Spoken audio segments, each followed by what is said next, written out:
Bonsoir à vous. Le 11 novembre dernier, 234 migrants rescapés en mer par le bateau de l'association SOS Méditerranée. Depuis la mi-octobre, entre la Libye et Malte, la zone de migration la plus dangereuse, étaient accueillis par la France dans le port militaire de Toulon.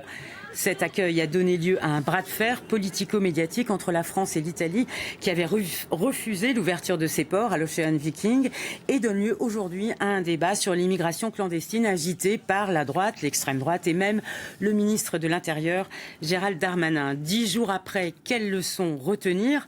C'est la question de Une tente ou une Méditerranée. Nous avions convié la préfecture pour avoir le point de vue de l'État.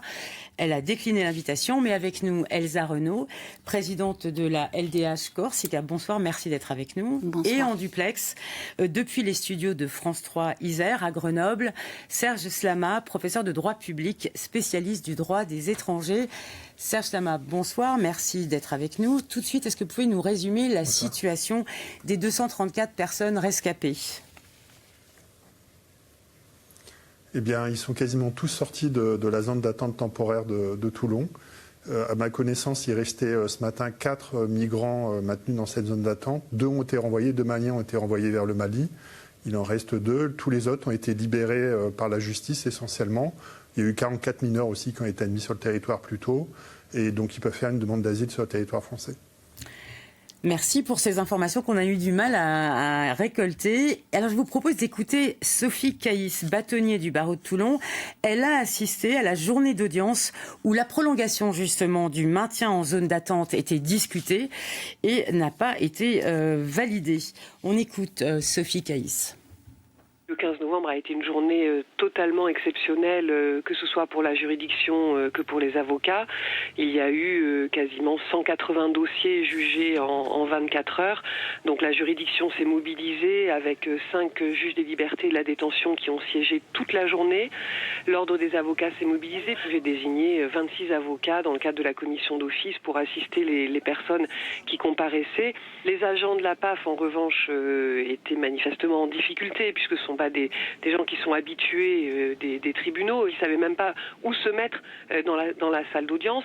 Et puis pour les personnes qui comparaissaient, les conditions étaient terribles. Ils étaient dans des couloirs, toujours sans savoir exactement ce qui allait leur arriver, puisque personne ne leur avait expliqué. La machine s'est grippée principalement par le nombre de dossiers, bien évidemment, mais également par l'absence d'interprètes, puisque ce sont des langues rares qui étaient parlées, notamment le bengali, le ourdou. Et comme le JLD doit statuer dans les 24 heures de sa saisine, on est très vite arrivé au-delà du délai de 24 heures, ce que les juges n'ont pu que constater. Alors Gérald Darmanin avait annoncé le 15 novembre, alors que les procédures étaient toujours en cours, il avait annoncé 44 expulsions, c'est complètement raté. Vous dites, Serge Slama, que c'est la zone d'attente qui est le problème essentiel. Qu'est-ce que c'est une zone d'attente et pourquoi c'est problématique ? Une zone d'attente, c'est une zone qui se trouve aux frontières françaises. Ça existe depuis 1992. L'idée, c'est que le temps d'examiner la situation des étrangers qui arrivent aux frontières françaises, on peut les maintenir entre 20 et 26 jours dans ces zones, dans des zones qui sont contrôlées. C'est comme des centres de rétention. Mais il faut respecter leurs droits. Il y a un certain nombre de procédures. On vient de parler d'interprètes, de notification des droits. Et pendant ce délai-là, on peut aussi examiner leur demande d'asile s'ils font une demande d'asile, ce qui était le cas des 190 maintenus dans cette zone d'attente. Alors, les associations, notamment l'ANAFE, ont fait un recours pour illégalité de cette zone d'attente. Pourquoi ? Et vous les soutenez ? Pourquoi c'est problématique, cette zone d'attente ? Alors, effectivement, l'Association nationale d'assistance aux frontières des étrangers s'oppose depuis assez longtemps à la zone d'attente. C'est la seule association habilitée à intervenir en zone d'attente. Et l'idée était que cette zone d'attente ad hoc, temporaire, elle n'était pas légale. Alors on avait 2 précédents, il ne faut pas oublier qu'en 2001, il y avait déjà un bateau qui était arrivé à Saint-Raphaël et en 2010, il y avait un bateau qui était arrivé à Bonifacio. Et dans les 2 cas, la zone d'attente était illégale et l'ensemble des étrangers avaient été libérés. Et donc l'ANAFE et d'autres associations avaient contesté le fondement de la zone d'attente en référé liberté. Ça a été jusqu'au Conseil d'État. Et le Conseil d'État a estimé que compte tenu du nombre de personnes libérées, il y avait peut-être des atteintes aux droits fondamentaux, mais il ne justifiait pas de mettre fin, de suspendre l'arrêté préfectoral de création de la zone d'attente. Mais moi, j'ai toujours pas compris pourquoi elle est problématique. Parce qu'elle c'est une procédure tout à fait particulière. Oui, la zone d'attente, il faut vraiment voir comme une zone qui normalement est dans un aéroport, pour un peu comme Novak Djokovic quand il n'avait pas été vacciné, il était dans la zone d'attente en Australie, à Sydney. Donc c'est une zone où on maintient quelqu'un en attendant de statuer sur savoir s'il peut rentrer ou pas sur le territoire. Et dans cette zone, il y a des procédures hors du commun avec des délais très restreints. Par exemple, le droit d'asile est examiné en 4 jours. Enfin, il y a un ensemble de procédures avec des délais contraints. Donc évidemment, c'est pas un lieu où les droits s'exercent normalement. Et donc, normalement, on l'a créé de manière exceptionnelle. Et ici, on peut penser que c'était pas la meilleure idée de créer cette zone d'attente temporaire, d'autant plus que l'État n'avait pas les moyens de garantir les procédures. Les avocats l'ont dit assez souvent, aucune des procédures prévues par le Code des étrangers n'ont été respectées dans cette zone d'attente. Elsa Renaud, ça vous inspire quoi, ce principe de la zone d'attente, le fait que les procédures aient été toutes cassées? Je rappellerai simplement que la France, comme les États européens, sont engagés et sont obligés, parce qu'ils se doivent de respecter la Convention de Genève, sur le respect du droit d'asile. Donc il y a ce premier engagement qui, semble-t-il, n'est pas tenu. On constate aussi que le gouvernement, en l'occurrence, a créé du désordre juridique, cette responsabilité de créer du désordre juridique. Et puis, on est face non pas à une crise migratoire, mais bien à une crise de l'accueil, puisqu'il y a incapacité, impossibilité, selon le gouvernement, et refus de mettre en œuvre une politique d'accueil digne de ce nom, respectueuse des personnes, de leurs droits, mais respectueuse aussi tout simplement des personnes. Alors, on l'a vu, les politiques se sont évidemment emparés de l'Ocean Viking. On a entendu Gilles Simeoni lui donner son soutien. Gérald Darmanin a secoué l'Italie de ne pas avoir respecté son engagement. Et Giorgia Meloni en colère contre la France. Quoi qu'il en soit, en 2021, presque 70 000 migrants et réfugiés ont débarqué en Italie, la moitié à Lampedusa, qui est un des premiers hotspots européens. On parle beaucoup des ONG qui sauvent des migrants et réfugiés en Méditerranée, quand d'autres disent que ce sont des passeurs. Mais il y a aussi les gardes-côtes italiens et aussi de simples pêcheurs qui participent à cette obligation du sauvetage en mer. C'est ce que raconte un reportage tourné au début de l'année par Yannick Aroussi et Pauline Guigou de l'équipe de Méditerranée. Écoutons ces extraits. C'était par la nuit la plus froide du mois de janvier.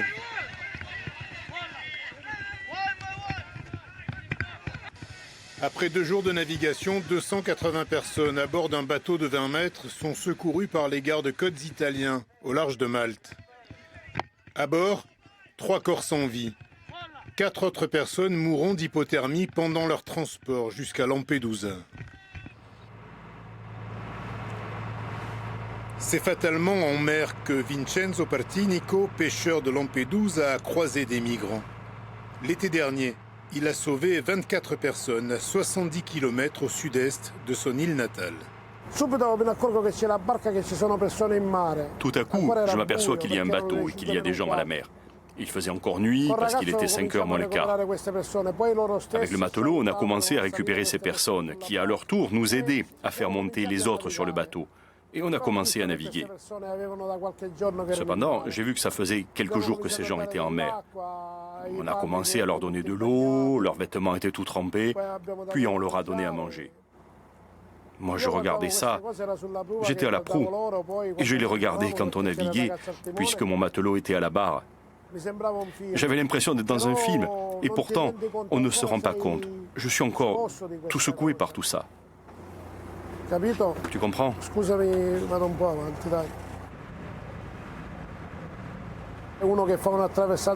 Celui qui fait une traversée de ce genre connaît les risques dès le départ, parce qu'il y a un risque incroyable. 70, 80 personnes sur un bateau.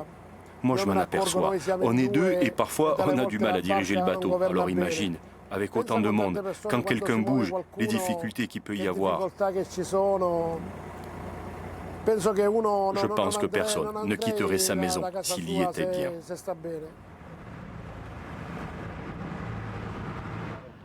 Des journées particulières pour le moins, avec des morts et des flots de désespoir. Le maire de Lampedusa est en première ligne. Il faut pour lui changer radicalement de politique.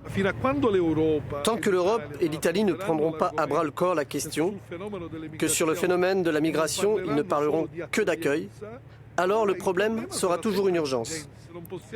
Si on ne peut pas mettre en place des couloirs humanitaires réguliers qui permettent à chacun d'être tranquille, eux, pour ne plus affronter la Méditerranée avec des embarcations délabrées, sur lesquelles très souvent ils meurent, et personne n'en parle. Ou quand on en parle, c'est vraiment avec mépris. Et donc ce serait un système qui mettrait tout le monde en sécurité.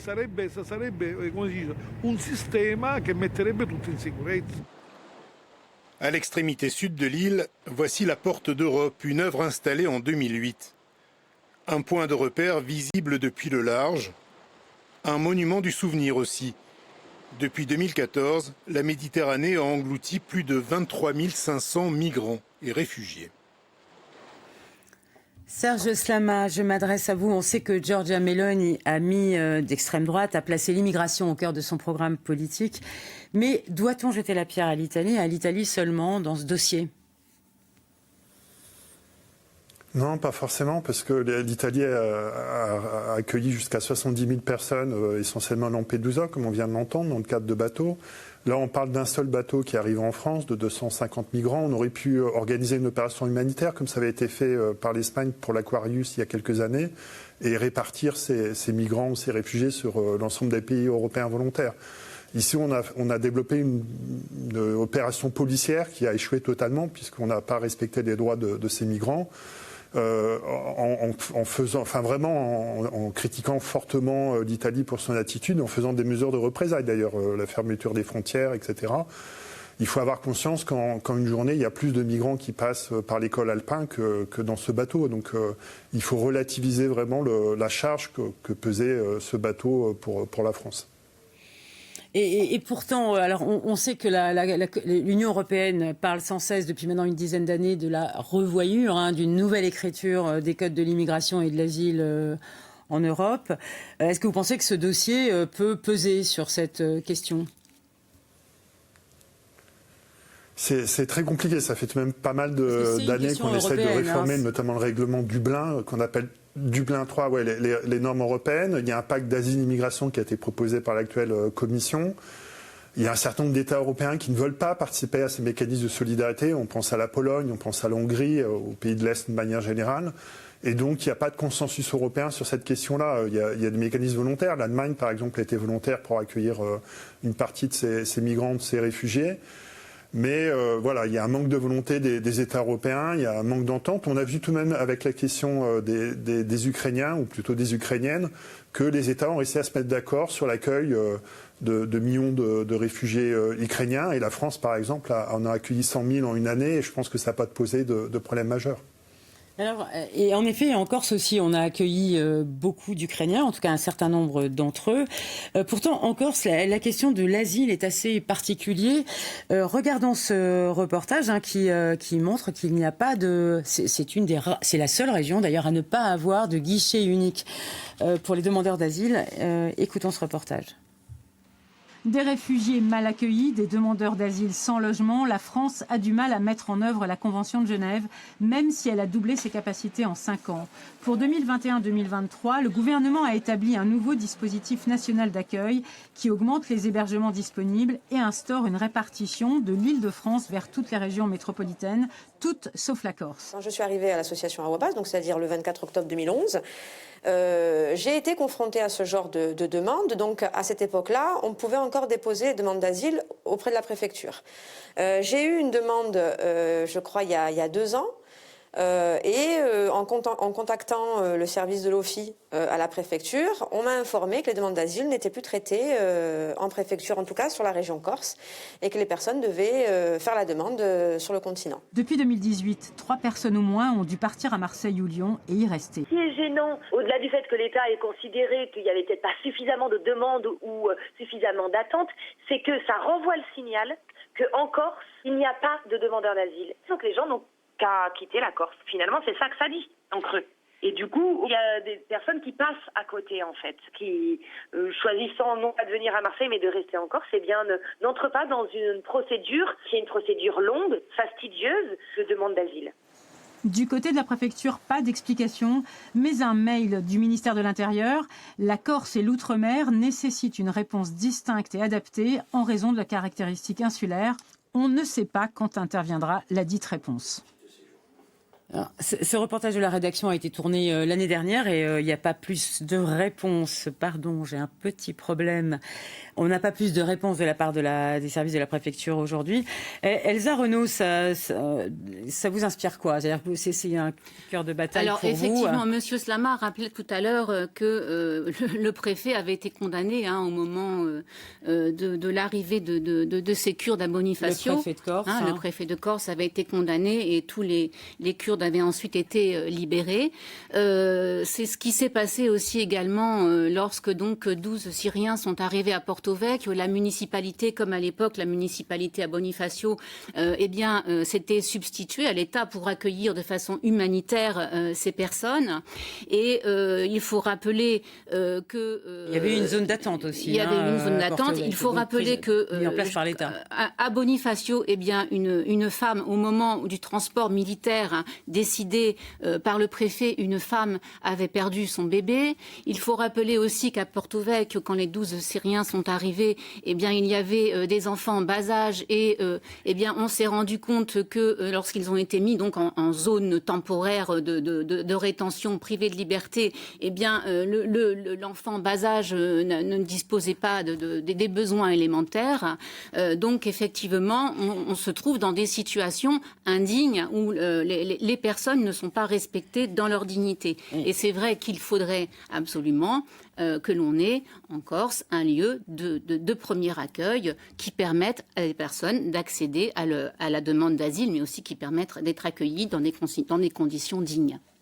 On rappelle, pas de structure d'accueil, pas de structure de demande, d'enregistrement des demandes d'asile, pas de centre de rétention, et les personnes qui sont en infraction par rapport au droit de séjour sont envoyées systématiquement. Et pourtant, lorsqu'il y avait eu en 2015 l'émotion soulevée par la mort de cet enfant retrouvé sur une plage, les associations, en 2015, les associations s'étaient mobilisées. Il y avait eu une rencontre avec le préfet à l'époque. Il y avait eu la volonté de créer une coordination pour accueillir. Il y avait même eu une résolution de l'Assemblée pour mettre des moyens à disposition. Donc c'est vrai que on les en associations... est toujours au même point, je dois dire, Elsa, aujourd'hui. C'est-à-dire que malgré ces grandes déclarations, ça n'a pas beaucoup changé. Serge Sama, même si on est à l'échelle vraiment régionale, qu'est-ce que ça vous inspire, le fait qu'il y ait des régions où, en fait, absence de structure d'accueil pour les demandeurs d'asile et donc aussi absence de culture de cet accueil pour l'asile. On a très peu de temps, il nous reste 1 minute 40 exactement. Qu'est-ce que ça vous inspire? Oui, la Corse a effectivement un caractère insulaire, c'est incontestable, mais elle est en métropole. Et quand on regarde ailleurs les territoires d'outre-mer, ils accueillent tous des demandeurs d'asile, à part peut-être les terres australes françaises. Vous regardez la Guyane, par exemple, il y a beaucoup de demandeurs d'asile, je ne parle même pas de Mayotte. Et donc je pense que la Corse pourrait prendre sa part dans le cadre de la répartition, vous l'avez dit, normalement il y a un système de répartition des demandeurs d'asile sur l'ensemble du territoire français. Il y en a 150 000, mais évidemment, pour pouvoir accueillir, il faut développer des structures d'accueil. Donc, une fois qu'elles seront développées, je pense que la Corse peut prendre... C'est mieux, en termes d'intégration des demandeurs d'asile et des réfugiés, c'est beaucoup mieux s'ils sont répartis sur l'ensemble du territoire. Donc, je crois qu'il y a une volonté de la collectivité corse de le faire. C'est à l'État maintenant de jouer le jeu. On n'attend pas la création de zones d'attente, mais plutôt de centres d'accueil des demandeurs d'asile. Merci beaucoup à tous les deux. Ce débat, on sait, va rebondir puisque une prochaine loi, un nouveau projet de loi sur l'immigration en France est en discussion. Il y en a déjà eu 21 en 30 ans, c'est-à-dire à peu près une nouvelle loi tous les ans et demi. On l'a vu que la Commission européenne a annoncé de son côté une refondation de la Convention de Dublin. Donc on va essayer de continuer à essayer d'y voir clair. Merci à vous, nos invités, d'avoir participé à ce débat. Merci aux équipes de France 3 à Grenoble et à Yves-Marie Oglo qui ont assuré ce duplex. Tout de suite, retrouvez votre invité avec Corsica Zer.